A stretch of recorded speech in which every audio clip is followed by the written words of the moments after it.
من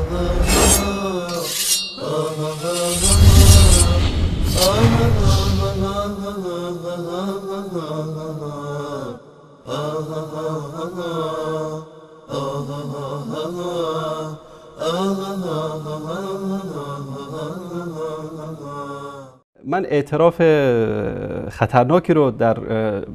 سایت فارس نیوز که سایت میشه گفت که نیمه رسمی نظام ایران هست و خیلی نزدیک به مسئولین نظام و به سپاه پاسداران، در سایت فارس نیوز مطلبی رو نشر کرده بودن که البته همین مطلب رو در سایت حوزه گذاشته بودن، اما با تصرف و تحریف اینا در سایتشون پخش کردن که من یقین دارم بعد از این برنامه حتما این خبر رو پاک خواهند کرد. مثل قبلا در مورد وصال حق در ایرنا مطلبی رو گذاشته بودن، به مجرد اینکه در برنامه آن روزه که بهش اشاره کردیم اون مطلب رو کلا پاک کردن از سایت ایرنا، خبرگزاری رسمی ایران. این مطلب رو حتما یا تعدیل میکنن یا پاکش میکنن از خبرگزاریشون. به هر صورت اعتراف خیلی جالبی است در مورد برنامه حجت بی حجت که ما در طی 80 قسمتی که رفتیم هیچ آخوند مرد شیعه پیدا نشد که به این برنامه زنگ بزنه و به یکی از سوالات ما پاسخ بده و کلا یکی از اساسات مذهب اینها رو که قضیه امامت دروغی که ادعا می‌کنن برای ائمه اهل بیت رو زیر و رو کردیم در این برنامه و ان شاء الله به اذن الله تعالی برنامه امامان وهابی شیعه، اعتقادات باطل آخوندهای قم و تهران و نجف و کربلا رو ان شاء الله از بیخ و بن خواهد کند. احمد جان اگر نشان بدی من این خبری رو که در فارس نیوز اومده این رو خدمتون بخونم. استاد حوزه علمی قم که ایشون مسئولیت بزرگی هم در نزد آیت الله مکارم شیرازی داره، ایشون در نشست تخصصی مبلغان نخبه، ایشون در یک نشست تخصصی که مبلغان نخبه، یعنی خودتون بدونید دیگه، یعنی بهترین های آخوندهایی که تبلیغ دین رافضه‌گری رو میکنن و بر علیه اهل سنت یا به قول خودشون وهابیت فعالیت دارن رو در این نشست جمع کرده بودن. چه اعترافاتی میکنه ایشون در اینجا با موضوع مشهودات غیر مستند در عزاداری عاشورا که در سالن همایش پژوهشگاه علوم و فرهنگ اسلامی برگزار شد اظهار کرد که بین دوران کنونی و حادثه کربلا 14 قرن فاصله است، بنابراین راهی به جز نقل در حوادث کربلا وجود ندارد. مسائل مختلفی رو در این نشست اینها بیان میکنن. یک قسمتیش که واقعا جالب است اینجا من خدمت شما عزیزان میخونم. حجت الاسلام سعادت پرور کارشناس رسانه در این مراسم شناخت شبهات ناظر به حوزه دین را یکی از ضرورت‌های موجود در امور تبلیغ ذکر کرد و افزود شناخت شبهات در فضای مجازی امری بایسته است. بر اساس سخن رهبر معظم انقلاب صدها سایت اصلی و فرعی وجود دارد که هدف عمده آنها تهاجم به تفکر اسلامی و شیعه است که از روش‌های تخریبی و روانشناسانه استفاده می‌کنند. وی خاطر نشار کرد که حضور طلاب و علما در فضای مجازی کمرنگ است، بنابراین مبلغان باید با قدرت وارد این فضا شده و بتوانند پاسخگوی شبهات این عرصه باشند. کارشناس رسانه با اشاره به سایت عقیده مربوط به عقاید وهابیت، سایت عقیده که الحمدلله در سال 1429 هجری قمری یعنی تقریبا حدود 7 سال قبل الله سبحانه و تعالی این توفیق رو نصیبمون کرد که با همکاری جناب شیخ اسحاق دبیری رحمت الله علیه این سایت رو راه اندازی بکنیم و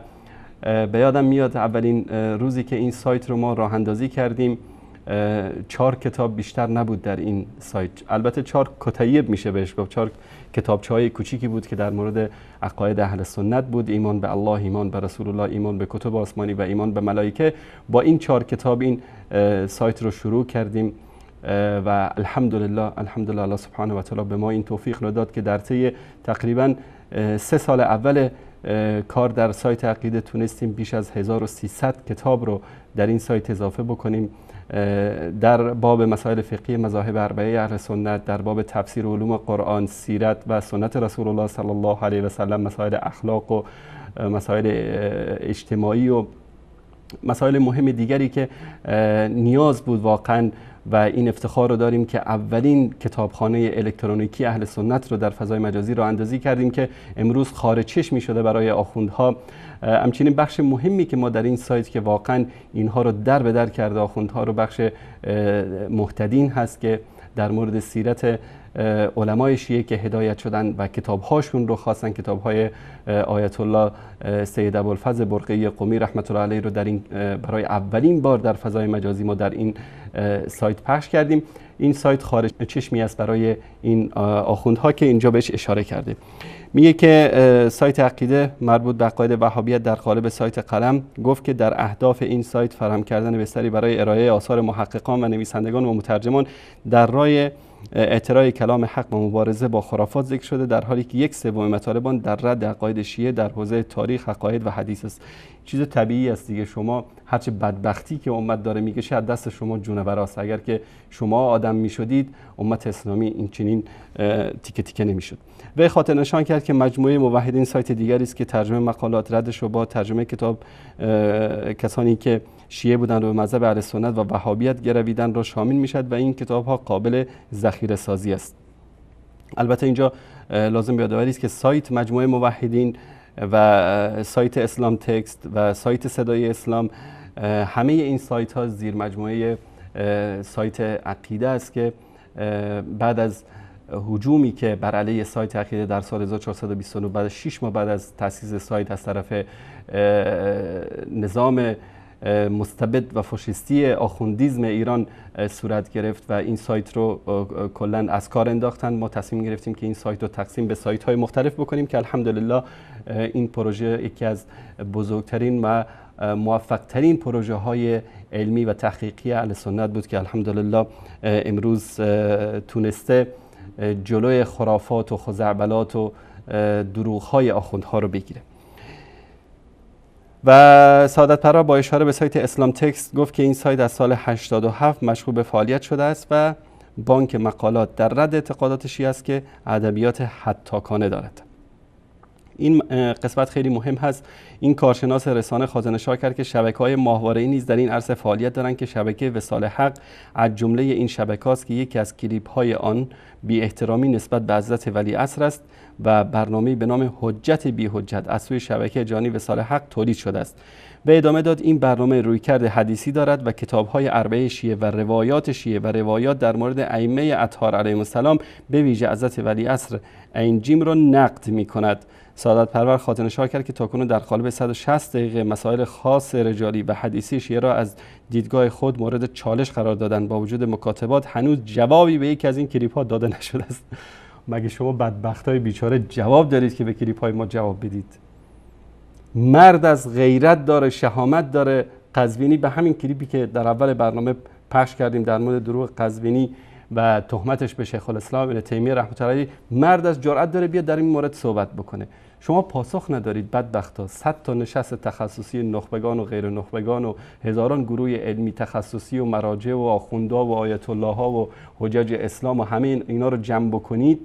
در طویله حوزه علمی قم، نمیتونید به یکی از کلیپ ها جواب بدید. به یکی از سوالاتی که ما در برنامه حجت بی حجت مطرح کردیم جواب بدید. بر صورت بعد از اون میگه که وی شبکه جهانی کلمه را از سایت های دیگر ذکر کرده. افزود این سایت و وصال حق از طریق تهیه کلیپ های کوتاه 5 دقیقه‌ای بر مخاطب اثر میگذارد. کارشناس مسائل رسانه و شبکه‌های معاند عنوان کرد مخاطبان این سایت ها مردم عادی هستند که قدرت پاسخگویی به شبهات را ندارند، بنابراین تاثیر منفی بر اذهان آنها دارد. بر صورت این دستپاچگی این هاست در این نشستی که داشتن و اعترافی که در سایت فارس نیوز تقریبا خبرگزاری نیمه رسمی میشه گفت در ایران هست و این مطلب رو در حدود 2-3 روز قبل در سایتشون گذاشتن و اعترافی است بر این که اینها پاسخی نتونستن بدن به برنامه حجت بی حجت در شبکه جهانی وصال حق و الحمدلله این توفیق الله سبحانه و تعالی و فضل الله سبحانه و تعالی بر ماست که تونستیم با این برنامه اعتقادات اینها رو زیر و رو بکنیم. اما بیننده برنامه امامان وهابی شیعه باشید که واقعا حقایق رو انشالله برای شما عزیزان در این برنامه آشکار خواهیم کرد که تا حالا نشنیده اید. بر صورت این افتخار ماست در شبکه جهانی وصال حق که الحمدلله الله سبحانه و تعالی این توفیق رو داده که برنامه‌های متمیز داشته باشیم که تیشه به ریشه عقاید این آخوندهای دین فروش و دجال میزنه. ah